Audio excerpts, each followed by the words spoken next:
दोस्तों स्वागत है आपका आपके अपने YouTube channel MD online classes में। तो आज की इस वीडियो में हम ज्योग्राफी से संबंधित मोस्ट इम्पोर्टेंट क्वेश्चंस को पढ़ेंगे जो आपके एग्ज़ाम में कई कई बार पूछे हुए हैं और साथ ही ये सभी के सभी काफ़ी ज़्यादा सेलेक्टेड और इम्पोर्टेंट क्वेश्चन हैं और आगे भी काफ़ी ज़्यादा संभावना है इन्हें एग्ज़ाम में पूछे जाने की।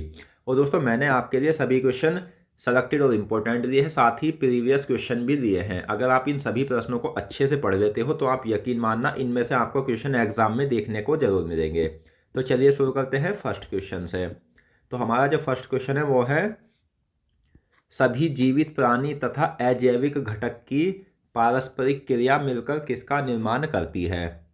और अगर आप इन पहले से क्वेश्चंस के आंसर जानते हैं तो वो भी हमें कमेंट बॉक्स में बताएं और आपको 100% इस वीडियो में नए क्वेश्चन भी देखने को मिलेंगे। तो सभी जीवित प्राणी तथा अजैविक घटक की पारस्परिक क्रिया मिलकर जो निर्माण करती है वो करती है जीवमंडल का निर्माण। तो ऑप्शन ए सही आंसर है, जीवमंडल। अगला क्वेश्चन है, किस वर्ष भारत में वन्य जीव संरक्षण अधिनियम पारित किया गया।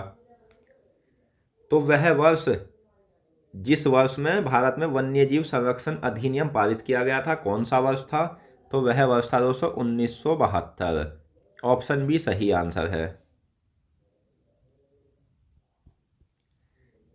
नेक्स्ट, किसके अंतर्गत भारत में राष्ट्रीय उद्यान तथा वन्यजीव अभयारण्य की स्थापना हुई। तो ये हुई है वन्यजीव संरक्षण अधिनियम 1972 के अंतर्गत। Next, silent valley national park कहाँ स्थित है। तो साइलेंट वैली नेशनल पार्क की अगर हम बात करें तो ये कहाँ है, तो ये है केरल में। ऑप्शन बी सही आंसर है, silent valley national park Kerala राज्य में है। अगला क्वेश्चन है, भारतीय अर्थव्यवस्था का मेरुदंड क्या है। तो भारतीय अर्थव्यवस्था का मेरुदंड जो है वो है कृषि। कृषि भारतीय अर्थव्यवस्था का मेरुदंड है। नेक्स्ट, देश की आधारशिला किसे कहा जाता है। तो दोस्तों देश की जो आधारशिला कहा जाता है वो कहा जाता है कृषि को। तो ऑप्शन सी सही आंसर है, देश की आधारशिला कृषि को कहा जाता है। अगला क्वेश्चन है, भारतीय कृषि प्रणाली में एक वर्ष में कितनी फसलें उगाई जाती है। तो भारतीय कृषि प्रणाली में एक वर्ष में जो फसलें उगाई जाती है वो उगाई जाती है 3 फसलें। कौन कौन सी, रबी, खरीफ और जायद।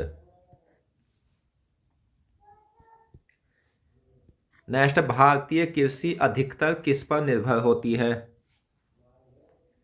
तो भारतीय कृषि जो है ये अधिकतर किस पर निर्भर होती है, तो ये होती है मानसून पर। तो ऑप्शन बी सही आंसर है, भारतीय कृषि अधिकतर मानसून पर निर्भर होती है।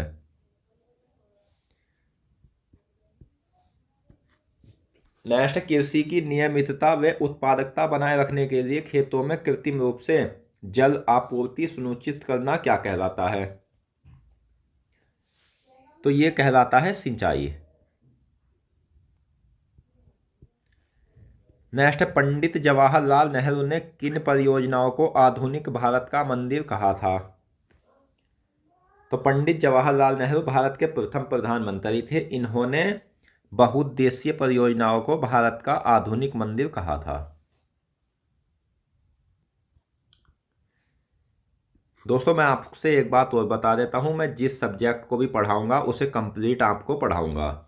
यानी जितने भी भूगोल के चैप्टर हैं और उनमें जितने भी प्रश्न एग्जाम में बनने वाले हैं, तो अगर आप सभी क्लासों को क्रम से अटेंड करते हो तो आप यकीन मानना कोई क्वेश्चन छूटेगा नहीं, आपका सभी कंप्लीट क्वेश्चन हो जाएंगे। चाहे तो आप इन सभी प्रश्नों को अपने पास लिख लेना। तारों की परिक्रमा करने वाले प्रकाश रहित आकाशीय पिंड क्या कहलाते हैं। तो तारों की परिक्रमा करने वाले प्रकाश रहित आकाशीय पिंड जो होते हैं ये ग्रह कहलाते हैं। और आपको याद रखना है कि ग्रह जो होते हैं इनका कोई अपना प्रकाश नहीं होता, ये सूर्य से प्रकाश ग्रहण करते हैं। ग्रह किससे निकले हुए आकाशीय पिंड है। तो ग्रह जो निकलते हैं ये निकलते हैं दोस्तों सूर्य से। अगला क्वेश्चन है, सभी ग्रह किसकी परिक्रमा करते हैं। तो सभी ग्रह जो हैं ये सूर्य की परिक्रमा करते हैं और ग्रह की कुल संख्या है 8। वहीं उपग्रह की अगर हम बात करें तो उपग्रह की कुल संख्या है 205। अगला क्वेश्चन है सभी ग्रह किससे प्रकाश और ऊष्मा लेते हैं? तो सभी ग्रह जो होते हैं यानी आठों के आठों ग्रह, तो ये प्रकाश और ऊष्मा जो लेते हैं ये लेते हैं दोस्तों सूर्य से। अगला क्वेश्चन है अरावली पर्वत की सबसे ऊंची चोटी कौन सी है? तो अरावली पर्वत जो है ये राजस्थान में स्थित है और इसकी जो सबसे ऊंची चोटी है वो है दोस्तों गुरु शिखर। गुरु शिखर अरावली पर्वत की सबसे ऊंची चोटी का नाम है। और ये जो गुरु शिखर है इस चोटी की ऊंचाई कितनी है? तो इसकी जो ऊंचाई है 1722 मीटर या 5650 फीट है।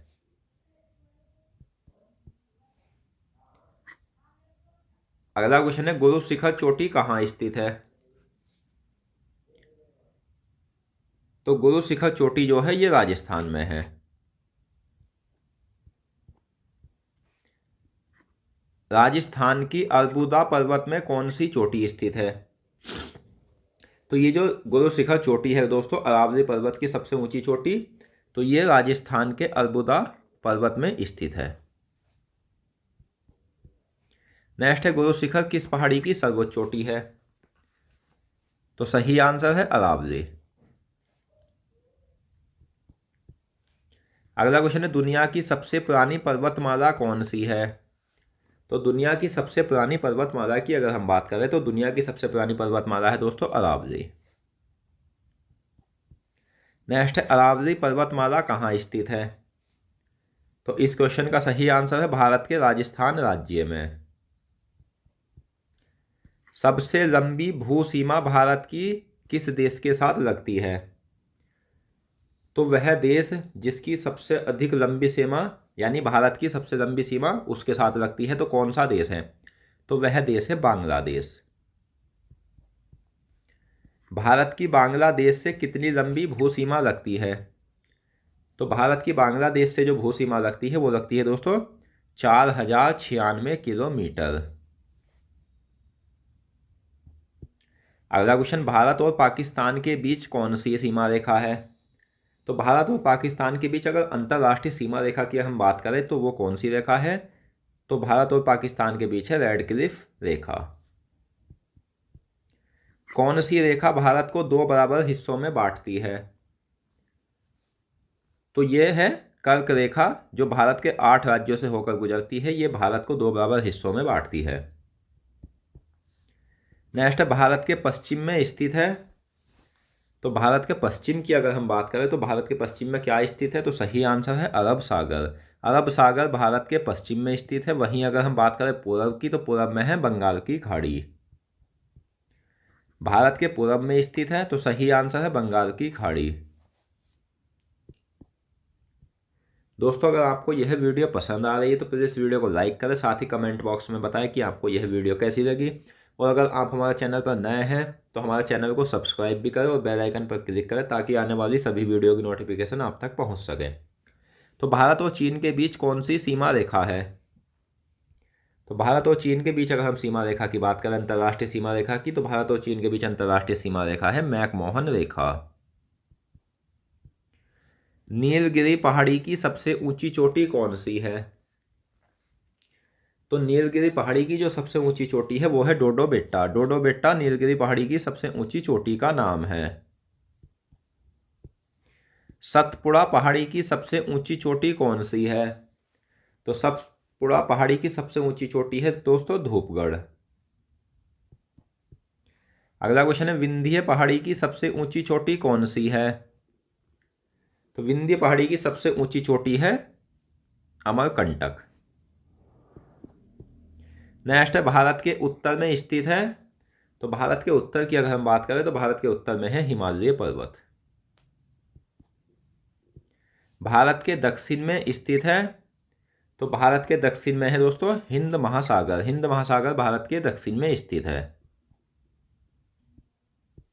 अगला क्वेश्चन है पृथ्वी पर सबसे बड़ा महाद्वीप कौन सा है? तो पृथ्वी पर सबसे बड़ा महाद्वीप की अगर हम बात करें तो पृथ्वी पर सबसे बड़ा महाद्वीप है दोस्तों एशिया महाद्वीप। तो ऑप्शन बी सही आंसर है। विश्व के लगभग कितने प्रतिशत क्षेत्रफल पर एशिया महाद्वीप विस्तृत है, यानी विश्व के कितने प्रतिशत भाग पर एशिया महाद्वीप फैला हुआ है? तो सही आंसर है 30% भाग पर। जिस तरह से दोस्तों ये प्रश्न वीडियो में रखे हुए आपको दिख रहे हैं उसी प्रकार से एग्जाम में पूछे जाएंगे, यानी इनसे हटकर दूसरे प्रकार से नहीं बन सकता। जो मैंने एक प्रश्न जितने भी प्रकार से बन सकता है एग्जाम में, उसे उतने ही प्रकार से अपनी वीडियो में रखा है। तो आकार और जनसंख्या की दृष्टि से विश्व का सबसे बड़ा महाद्वीप कौन सा है? आकार और जनसंख्या की दृष्टि से विश्व का सबसे बड़ा महाद्वीप है एशिया महाद्वीप। एशिया महाद्वीप का क्षेत्रफल कितना है? तो एशिया महाद्वीप का क्षेत्रफल है 445,790,000 वर्ग किलोमीटर। विशालता और तीनों ओर समुद्र से घिरा होने के कारण भारत को किस नाम से या किस नाम की संज्ञा दी गई है? तो भारत को विशालता और तीनों ओर समुद्र से घिरा होने के कारण उपमहाद्वीप कहा जाता है। भारत का प्राचीन नाम क्या था? तो भारत के प्राचीन नाम की अगर हम बात करें तो भारत का प्राचीन नाम था आर्यवर्त।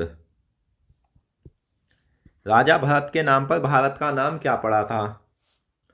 तो राजा भरत के नाम पर भारत का जो नाम पड़ा था वो पड़ा था दोस्तों भारतवर्ष।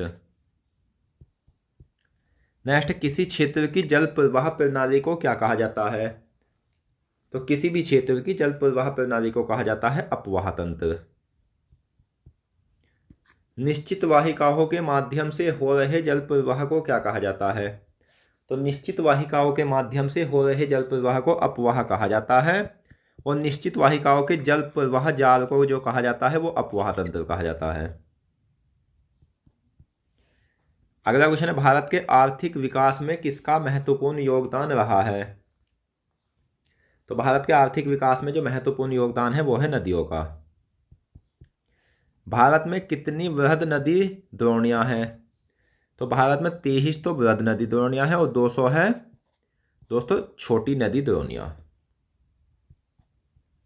नेक्स्ट, भारत में आम उत्पादक में शीर्ष राज्य कौन सा है?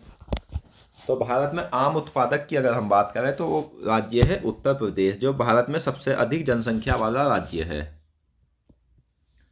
भारत का पूर्वी सीमावर्ती पड़ोसी देश कौन सा है जो तीनों ओर भारत से घिरा है? तो भारत का वह पूर्वी पड़ोसी देश जो तीनों ओर भारत से घिरा है, तो वह देश है बांग्लादेश। दक्षिण में बांग्लादेश किस खाड़ी पर स्थित है? तो दक्षिण में बांग्लादेश की अगर हम बात करें तो यह बंगाल की खाड़ी पर स्थित है। ऑप्शन ए सही आंसर है। विश्व का सबसे बड़ा डेल्टा कौन सा है? तो विश्व का सबसे बड़ा डेल्टा जो है वो है गंगा ब्रह्मपुत्र डेल्टा। बांग्लादेश किस डेल्टा पर स्थित है? तो बांग्लादेश जो है दोस्तों ये गंगा ब्रह्मपुत्र डेल्टा पर स्थित है। एशिया का वह देश जिसमें डेल्टाई भाग का विस्तार व नए द्वीपों का निर्माण अभी भी जारी है, तो कौन सा देश है? तो वह देश है बांग्लादेश जिसमें डेल्टाई भाग का विस्तार और नए द्वीपों का निर्माण अभी भी जारी है। अगला क्वेश्चन है, डेल्टाई भाग में कौन से वन पाए जाते हैं? तो डेल्टाई भाग में अगर वनों की बात करें तो वे वन पाए जाते हैं ज्वारीय वन। ज्वारीय वन डेल्टाई भाग में पाए जाते हैं, और ये जो ज्वारीय वन होते हैं इन्हें सुंदरबन के नाम से भी जाना जाता है। सुंदरवन किस जानवर के निवास के स्थल के लिए प्रसिद्ध है? तो सुंदरवनों में जो पाए जाते हैं वो बाघ पाए जाते हैं। सूर्य और उसके चारों ओर भ्रमण करने वाले ग्रह की संख्या कितनी है? तो सूर्य और उसके चारों ओर भ्रमण करने वाले कुल ग्रहों की संख्या है 8।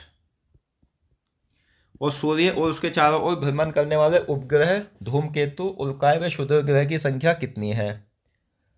तो इस क्वेश्चन का सही आंसर है 205।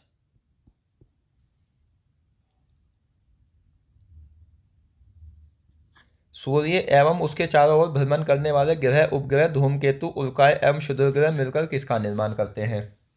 तो ये करते हैं सौरमंडल का निर्माण। सौरमंडल का निर्माण लगभग कितने वर्ष पूर्व हुआ था? तो सौरमंडल का जो निर्माण हुआ था वो लगभग 4.6 बिलियन वर्ष पूर्व हुआ था। भारत का राष्ट्रीय गीत क्या है? तो भारत के राष्ट्रीय गीत की अगर हम बात करें तो वो है वंदे मातरम। वंदे मातरम भारत का राष्ट्रीय गीत है, ऑप्शन बी सही आंसर है।